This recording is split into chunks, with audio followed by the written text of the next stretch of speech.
Hello friend, कैसे हैं आप सभी लोग। आप सभी की तैयारी कैसी हो रही है। आई होप कि आपकी तैयारी भी अच्छी हो रही होगी।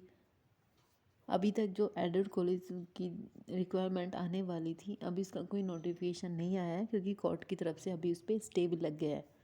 इसलिए मार्च में आने की उम्मीद है कि मार्च में आ जाएगा। तब तक आप अपनी तैयारी भी कीजिएगा। और यूपी टेट का भी अभी नोटिफिकेशन आएगा, उस तब तक आप लोगों की तैयारी भी पूरी हो जाएगी। इसके लिए आपको फिर बाद में सुपर टेट की तैयारी भी करनी है। तो इसलिए उसमें संबंधित जो आपका सीडीपी का चैप्टर है, वो आप लोगों को करने में कोई प्रॉब्लम ना हो, उसे आप पहले से ही तैयार रखिए। और जिन लोगों ने अभी तक सब चैनल सब्सक्राइब नहीं किया है, उन लोग से रिक्वेस्ट है कि वो चैनल सब्सक्राइब कर लीजिएगा और साथ में सभी को शेयर भी कीजिएगा और लाइक भी कीजिएगा, ताकि आप लोगों को इससे भी ज़्यादा और बेस्ट वीडियो बनाने की कोशिश की जाएगी, ताकि आप लोगों का इतनी बार रिवीजन हो सके सीडीपी का, जिससे आपको लिखे वगैरह भी आपकी पूरी की पूरी तैयारी हो सके। उस वीडियो को सिर्फ आपको एक दो बार ज़रूर देखनी होगी। जो लोग हिंदी मीडियम के हैं, उनको थोड़ी सी इंग्लिश समझने में प्रॉब्लम हो सकती है, इसलिए सिर्फ इंग्लिश में लिखा जा रहा है, लेकिन आप लोगों को सारी डिटेल हिंदी में बताई जा रही है। और अगर आप हिंदी मीडियम के हैं तो उसे एक बार नहीं बल्कि इसे दो तीन बार पढ़िएगा। आपको लिखने की ज़रूरत भी नहीं पड़ेगी, लेकिन जो चीज़ लिखने वाली है उनको एक बार ज़रूर लिखिएगा, ताकि वो आपके माइंड में सेट हो सके, फिर आप इसे भूल भी ना सके। इसलिए अपनी तैयारी अभी से कर लीजिएगा तो ज़्यादा अच्छा रहेगा। एकदम से करेंगे तो ज़्यादा प्रॉब्लम हो जाएगी। तब तक आप लोगों का सारा रिवीजन भी हो जाएगा इन चीज़ों का। ठीक है। और सभी को, अपने दोस्तों को शेयर ज़रूर कीजिएगा, जो लोग अभी यूपी टेट देने वाले हैं उन लोगों के लिए भी। और सब्सक्राइब करना मत भूलिएगा। ठीक है, तो अब स्टार्ट करते हैं। ये इसका थर्ड चैप्टर है। इससे पहले वाला फर्स्ट चैप्टर करा दिया था, दूसरा भी कराया था। आज ये थर्ड है जो लास्ट है। उसके बाद आपकी इंक्लूसिव एजुकेशन है। ये आप लोगों का आज का थर्ड चैप्टर है। यहाँ से स्टार्ट किया जाएगा थ्योरी ऑफ इंटेलिजेंट। इसको बहुत आराम से समझिएगा। अगर कोई चीज़ समझ नहीं आ रही है तो इसको एक बार नहीं दो बार पढ़िएगा, क्योंकि जो लोग हिंदी सब्जेक्ट समझते हैं, हिंदी को ही समझते हैं, उनके लिए थोड़ी सी प्रॉब्लम हो जाती है, वो समझ नहीं पाते इन चीज़ों को। लेकिन अगर आप इसे इंग्लिश में ही पढ़ेंगे, इंग्लिश में इन चीज़ों को समझेंगे, तो आपको हिंदी वर्जन से ज़्यादा ज़्यादा फ़ायदा होगा। हिंदी वर्जन में ऐसी चीज़ें भी होती हैं जो आपने नहीं भी पढ़ी होती है, लेकिन इंग्लिश में वो तो सिर्फ एक ही चीज़ होती है। हिंदी में आप लोगों को उसी चीज़ का, उसी वर्ड का आपको दो वर्जन मिल जाते हैं, इसलिए आप उसमें कंफ्यूज हो जाते हैं कि इसका अर्थ ये था। फिर आप बाद में बोलेंगे कि इससे अच्छा इंग्लिश वाला वर्जन एक बार पढ़ लेना चाहिए। इसलिए जो लोग हिंदी के स्टूडेंट हैं उनको भी इंग्लिश का वर्जन एक बार पढ़ना चाहिए। ठीक है, अब ये थर्ड चैप्टर है। थर्ड आप लोगों का सीरीज़ है थ्योरी ऑफ इंटेलिजेंस की। उसके बाद आपको कुछ इंक्लूसिव एजुकेशन भी पढ़ाई जाएगी। उससे भी आपके कम से कम 4 से 5 क्वेश्चन आराम से पूछे जाते हैं इंक्लूसिव एजुकेशन से। इसलिए ये मोस्ट इंपॉर्टेंट चैप्टर है, इनको स्किप मत कीजिएगा और सबको शेयर जरूर कीजिएगा। अब आप लोगों का ये थर्ड क्या है, थ्योरी ऑफ इंटेलिजेंस। इसको आपको पता होना चाहिए कि थ्योरी ऑफ इंटेलिजेंस है, इसको आपने कितना पढ़ा है। इसमें मैंने आपको पहले दिन ही पढ़ाया था। क्या था, मैनो फैक्टर यानी कि एक तत्व सिद्धांत। दूसरा था आपका टू फैक्टर सिद्धांत। उसका आपका था थर्ड मल्टी फैक्टर सिद्धांत। उसका आपका क्या था, टायरेंचिक थ्योरी। इसको कहते हैं त्रिआयामी सिद्धांत। ट्राई इसलिए इसमें लिखा जाता है, ट्राई यानी कि थ्री, इसलिए इनको भी याद कीजिएगा। स्टर्नबर्न है। उसके बाद आपका 5 क्या है, ग्रुप फैक्टर थ्योरी है यहाँ की।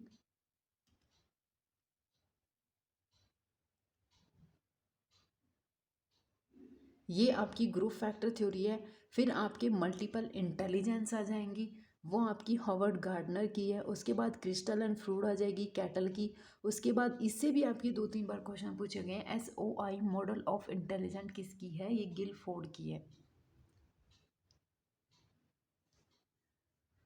इनको एक बार लिखिएगा, क्योंकि यूपी टेट में ही ज़्यादातर इन चीज़ों से क्वेश्चन पूछे जाते हैं, इसीलिए वहाँ पे आप, अगर आप इसका देखेंगे कि ग्रुप फैक्टर और मल्टीपल, इन दोनों का आपका हिंदी वर्जन एक ही देंगे। लेकिन अगर आपने इसे इंग्लिश में पढ़ा है तो आप वहाँ पे इसे सही कर सकते हैं कि ये ग्रुप फैक्टर पूछा गया है या फिर मल्टीपल फैक्टर पूछा गया है। इसलिए हिंदी के साथ साथ उसको एक बार इंग्लिश में ज़रूर पढ़िएगा, तो आपके क्वेश्चन कम गलत होंगे।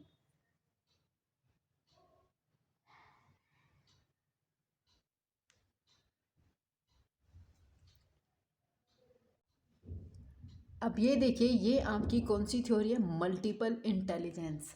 हिंदी का वर्जन मत पढ़िएगा, अगर आप सीडीपी बेस्ट से बेस्ट पढ़ना चाहते हैं उसको इंग्लिश में ही पढ़िएगा, क्योंकि अगर यहाँ पे आप मल्टीपल पढ़ेंगे और उसके साथ आपको ये चीज़ें भी पूछ ले कि ग्रुप फैक्टर क्या होता है, तो वहाँ पे हिंदी का वर्जन आपको ग्रुप का भी समूह मिलेगा, मल्टीपल का भी समूह मिलेगा।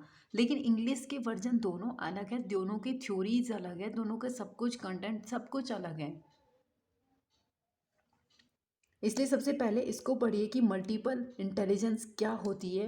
ये एक ऐसी इंटेलिजेंस होती है can be told in more than one way. Howard Gardner कहते हैं कि एक व्यक्ति जब कोई चीज़ को या किसी प्रॉब्लम को बहुत सारी चीज़ें में सोचता है, उसके एक वे की अपेक्षा बहुत अलग अलग वे निकालता है।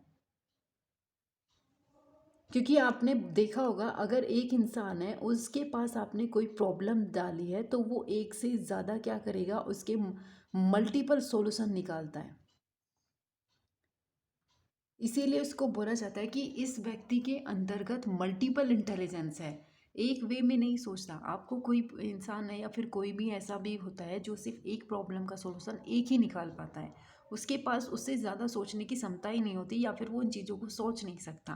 लेकिन जो व्यक्ति मल्टीपल होता है, बहुत सारी चीज़ों को सोचता है, तो उनके पास अब छोटी सी भी प्रॉब्लम देंगे या फिर छोटा सा कुछ काम करने के देंगे तो उसका सॉल्यूशन आपको वो मल्टीपल में देगा कि ये नहीं कर सकते तो फिर ये करो, इससे ये सुविधा होगी। इसका मतलब है कि उसके व्यक्ति के अंदर मल्टीपल इंटेलिजेंस है, वो एक वे में नहीं सोचता बल्कि बहुत सारे वे में एक साथ सोच सकता है।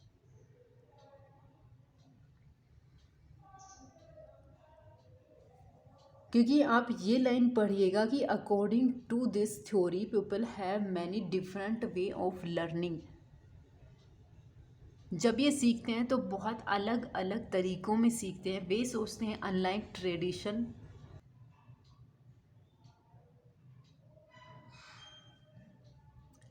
यहाँ देखिए, ये कह रहा है कि unlike traditional theory of intelligence that focus on one.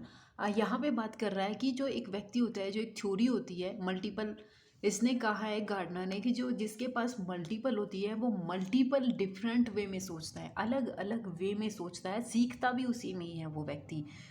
जो चीज़ पुरानी परंपरा चली होती है वो सिर्फ एक ही फोकस करते हैं, पुरानी चीज़ों में सिर्फ एक ही सॉल्यूशन सोचते थे, ज़्यादातर मल्टीपल नहीं सोचते थे।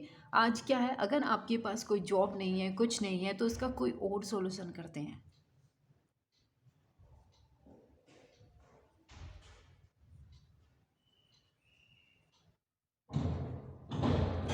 उनके पास उसके अलावा भी बहुत सारे सॉल्यूशन होते हैं अपने आप को स्टैंड करने के लिए, कुछ नया बिजनेस करने के लिए, बहुत सारी चीज़ें होती हैं अगर उनके पास जॉब नहीं है। कुछ व्यक्ति ऐसे भी हैं कि उनके पास जॉब भी होता है लेकिन उसके बावजूद भी उनके पास काफ़ी मल्टीपल वे होते हैं जिससे वो काम करते हैं। अब ये देखिए कि single general intelligence Gardner believe that people instead have multiple different way of thinking and learning. वो अलग अलग वे में सोचते हैं और सीखते हैं, मल्टीपल डिफरेंट वे, बहुत सारे।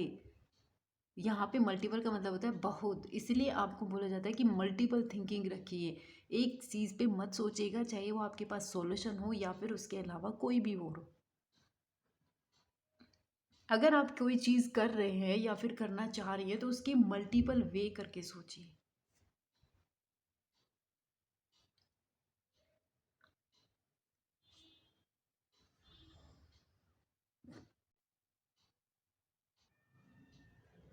ये देखिए, ये आप लोगों के बहुत इम्पोर्टेंट है, यहाँ से इसको ज़रूर पढ़िएगा।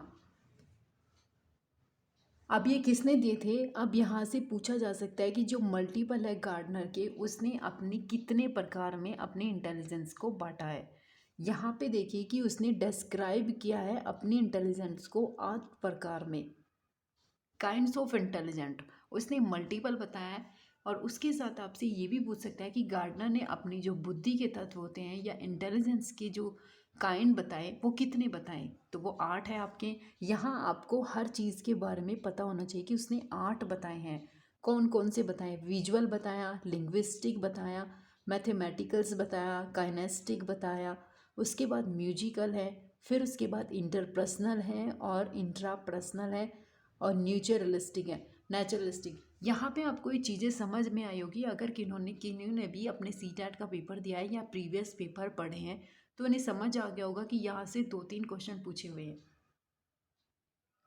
अब क्वेश्चन कैसे पूछते हैं? विजुअल से भी पूछ सकते हैं, लिंग्विस्ट से भी पूछ सकते हैं। यहाँ पे म्यूजिकल से बहुत बार पूछे कि एक स्टूडेंट है, एक छात्र है जिसे म्यूजिक में बहुत ज़्यादा शौक कर रखता है, उसकी हैबिट है म्यूजिक गाना सुनना, ये सारी चीज़ें। तो यहाँ पे आपसे पूछेगा कि गार्डनर की कौन से में या फिर उसकी बुद्धि के कौन से तत्व की बात की जा रही है।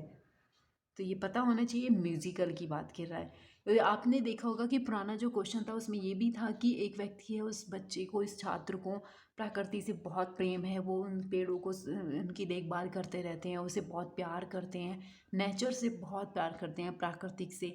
तो ये पूछा गया था फिर गार्डनर की कौन से तत्व या सिद्धांत की बात की गई है, उसने अपने कौन से प्रकार में इसका वर्णन किया है, तो वो किसमें है? नेचुरलिस्टिक।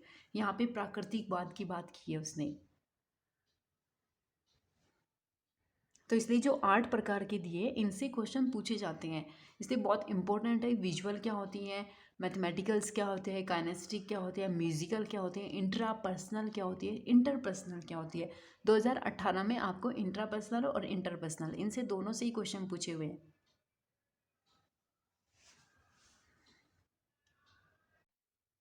अब आप यहाँ पढ़िएगा कि जो उसकी 8 प्रकार की थ्योरी थी वो कौन कौन सी है। सबसे पहले देखिए विजुअल। विजुअल का मतलब क्या होता है कि वो कोई पेंटिंग बना रहा है या फिर कोई भी पिक्चर बना रहा है, उससे संबंधित। लिंग्विस्टिक आप देखिए लैंग्वेज से संबंधित होती है लिंग्विस्टिक। उसके बाद आपसे देखा होगा कि इंटरपर्सनल। इंटरपर्सनल का मतलब होता है कि वो व्यक्ति जो अपनी बातों को एक्सप्रेस कर पाता है, वो व्यक्ति जो एक या एक से व्यक्तियों के बीच में बात कर पाता है, उसे कोई प्रॉब्लम नहीं होती है, ना ही कोई हेजिटेशन होती है, वो एक्सप्रेस कर पाता है कॉन्फ्रेंस में या फिर किसी भी सम्मेलन में लोगों से बात करता है। उसके बाद है आपका इंटरपर्सनल इंट्रापर्सनल। इसमें क्या होता है कि व्यक्ति बहुत सीमित होता है, वो खुद से ही बात करता रहता है, खुद तक ही सीमित होता है, दूसरों से उसे कोई लेना देना नहीं होता। यहाँ पे सिर्फ वो चीज़ें अपने तक सीमित रखता है, अपने आप करता रहता है, अपने तक ही सीखता है, अपने में ही कार्य करता रहता है। उसके बाद ये देखिए लॉजिकल मैथमेटिकल्स। इसका मतलब होता है कि व्यक्ति को लॉजिकल तर्क शक्ति का ज़्यादा विकास होता है, वो लॉजिकल चीज़ों को समझता है, मैथ्स को लॉजिकल करता है, या रीजनिंग आपसे लॉजिकल पूछी जाती है तो वो कौन सी है गार्डनर की, तो लॉजिकल मैथमेटिकल्स है। उसके बाद ये देखिए आपका है म्यूज़िकल। म्यूज़िकल का मतलब क्या है कि उसे म्यूजिक में बहुत शौक है, वो संगीत का प्रेमी है। यहाँ से आपको मैच में भी पूछे गए हैं कि संगीत प्रेमी जो व्यक्ति है उसका मैच मिलाइए, या फिर लिंग्विस्टिक का है, लॉजिकल मैथमेटिक्स का है, या काइनेस्टिक का है।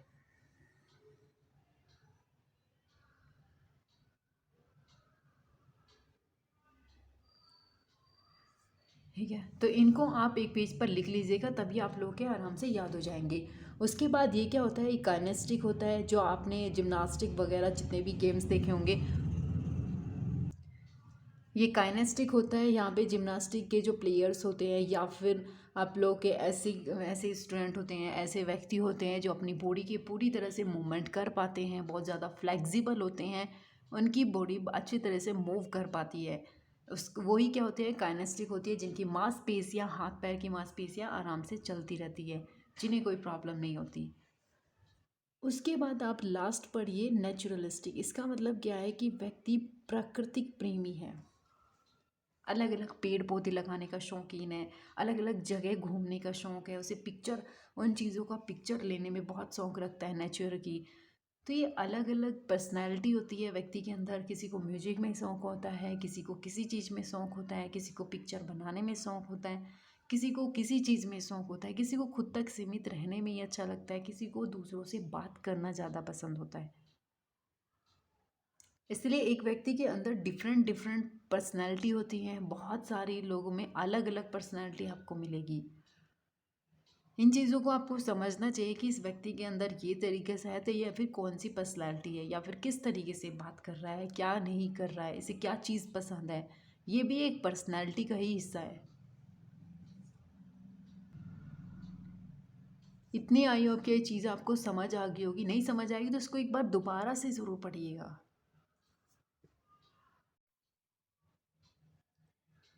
ये थ्योरी आप लोगों ने की कंप्लीट हो चुकी है। ये बहुत इंपॉर्टेंट है। आप इसको एक साथ में भी पूछ सकते हैं यूपिटर कि ग्रुप फैक्टर जो थ्योरी होती है वो किसकी है, जो आपकी ये ग्रुप फैक्टर थ्योरी है वो किसकी है, मल्टीपल फैक्टर किसका है, या मल्टीपल इंटेलिजेंट किसका है। यहाँ आप ये चीज़ कंफ्यूज मत हो जाइएगा कि मल्टी फैक्टर पूछ रहा है, मल्टीपल इंटेलिजेंस पूछ रहा है। यहाँ इंटेलिजेंस है, वहाँ फैक्टर है। क्रिस्टल पूछ सकता है ये किसकी है, कैटल की है। SOI मॉडल्स ऑफ इंटेलिजेंस किसका है, JP गिलफोर्ड का है। इसको मत स्किप कीजिएगा, इनको एक बार लिख लीजिएगा।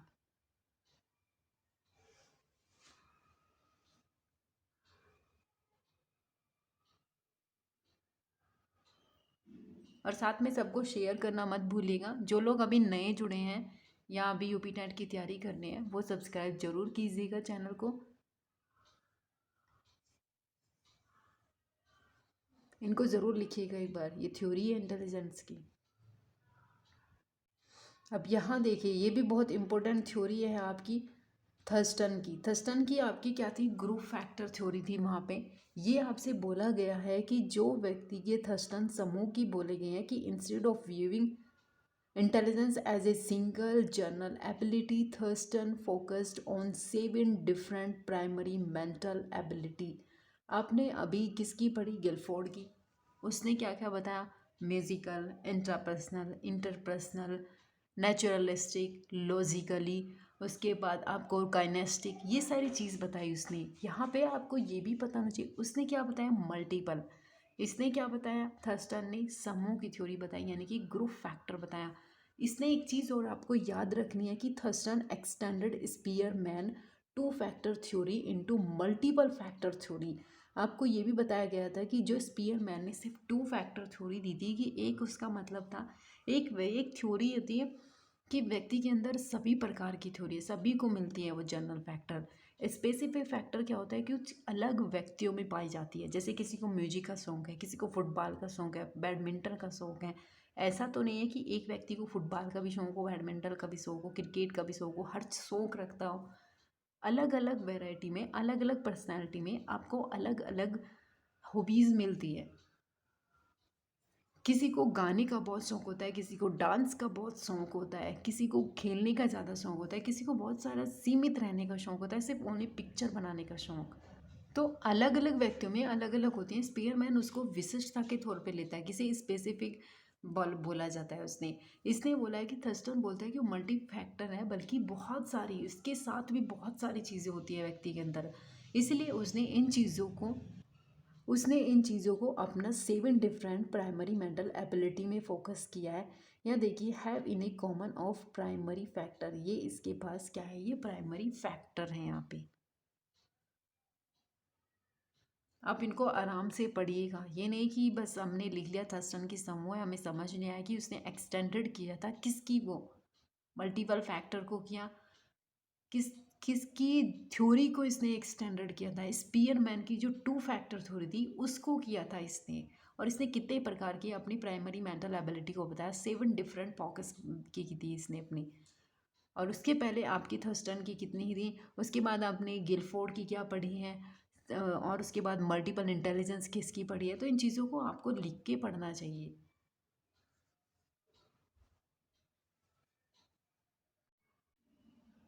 अब ये देखिए यहाँ क्या है, प्राइमरी मेंटल एबिलिटी, ये किसकी है, थर्स्टन की है। थर्स्टन ने क्या बताई है, अपनी समूह यानी कि ग्रुप, मल्टीपल बताए थे उसने, ग्रुप फैक्टर बताए थे। यहाँ देखिए, यहाँ पे उसने क्या क्या बताया, एक आपका बताया वर्बल, दूसरा आपका रीजनिंग, तीसरा परकैप्चुअल, फिर उसके बाद न्यूमेरिकल, वर्ड फ्लुएंसी, एसोसिएटिव और स्पेशल। ये आपकी चीज़ें अलग अलग बताई। विजुअलाइजेशन बताया उसने, एसोसिएटिव बताया, वर्ड बताया, रीजनिंग बताई, वर्बल बताई। अलग अलग थ्योरी में अलग अलग चीज़ें होती है। अब इसने 7 प्रकार की बताई, इससे पहले कितनी थी आपकी? 8 प्रकार की। कौन सी थी? म्यूजिक का सॉन्ग में क्या होती है, रीजनिंग में क्या होती है, आपके पिक्चर बनाने वाले को क्या बोलते हैं, बॉडी की मूवमेंट करने में जितने भी आपके जिम्नास्टिक प्लेयर होते हैं वो किस में आएंगे। ये चीज़ आपको पढ़नी चाहिए क्योंकि इन्हीं से ही आजकल क्वेश्चन पूछे जाते हैं आपसे। नॉर्मल ऐसे क्वेश्चन नहीं पूछे जा रहे हैं अभी कि थर्स्टन की थ्योरी का नाम क्या था या ग्रोथ फैक्टर थ्योरी किसने दी थी। ये आपको 1 या 2 क्वेश्चन मिलते हैं, लेकिन उसके अंदर के क्वेश्चन आपको ज़्यादा मिलेंगे। अब यहाँ पे आपसे पूछ सकता है कि उसने किस पे दिया, प्राइमरी मेंटल एबिलिटी दी थी, कितने प्रकार की इसने डिफाइन करी इन चीज़ों को, कितने डिफरेंट बताए, 7 8 9 10। जब आपने पढ़ी नहीं होगी तो इन चीज़ों को आप गलत कर पाते हैं। तो इसलिए जो पढ़िएगा उसको अच्छे से पढ़िएगा और सारी क्वालिटी के साथ पढ़नी चाहिए ताकि आपको कोई प्रॉब्लम ना हो। आप अगर केवीएस का भी देना चाहते हैं तो भी आपको वहाँ पे कोई प्रॉब्लम ना हो। थोड़ा सा डिफरेंट वे आता है क्योंकि इसमें अगर प्राइमरी मेंटल एबिलिटी पूछ रहा है तो उसके अंदर के वे ज़रूर पूछता है।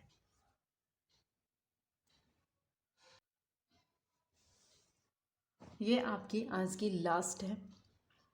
इससे संबंधित जितने भी आपके एमसीक्यू होंगे वो भी आप लोग को मिलेंगे, लेकिन पहले इनको ज़रूर समझिएगा। अब आपके लास्ट है स्टर्नबर्ग की। क्या है ये थ्योरी? ट्राइआर्किक। ये एक ऐसी थ्योरी है जिससे ये आपसे ज़्यादा से ज़्यादा यूपीटेट में भी क्वेश्चन पूछे जाते हैं। अब ये देखिए, his theory attempt to understand His theory attempts to understand that human intelligence in terms of distinct components rather than a single ability। अब ये कह रहा है कि जो सिंगल एबिलिटी की अपेक्षा बहुत सारे कंपोनेंट सोचता है। अब आप भी सोचेंगे मल्टीपल में भी वही है, ग्रुप फैक्टर में भी यही है। उनसे रिलेटेड आपको उनकी जैसी जैसी थ्योरी मिलेंगी। जिसने भी एक फैक्टर से ज़्यादा बताया है उसने हमेशा यही बताया है कि वो एक रैदर देन एक सिंगल एबिलिटी की अपेक्षा बहुत ज़्यादा वे में सोचता है, डिफरेंट होते हैं उसके। तो ये इम्पोर्टेंट थ्योरी थी। आई होप कि आपको समझ आ गई होगी सारी। इसको लाइक शेयर सब्सक्राइब जरूर कीजिएगा। चैनल को सब्सक्राइब करना मत भूलिएगा, उसको सभी सब्सक्राइब कर लीजिएगा ताकि हम इसे और भी अच्छे तरीके से आपको पढ़ा सकें, उससे संबंधित जितनी भी आपको डिटेल्स है उसके साथ भी पढ़ा सकें।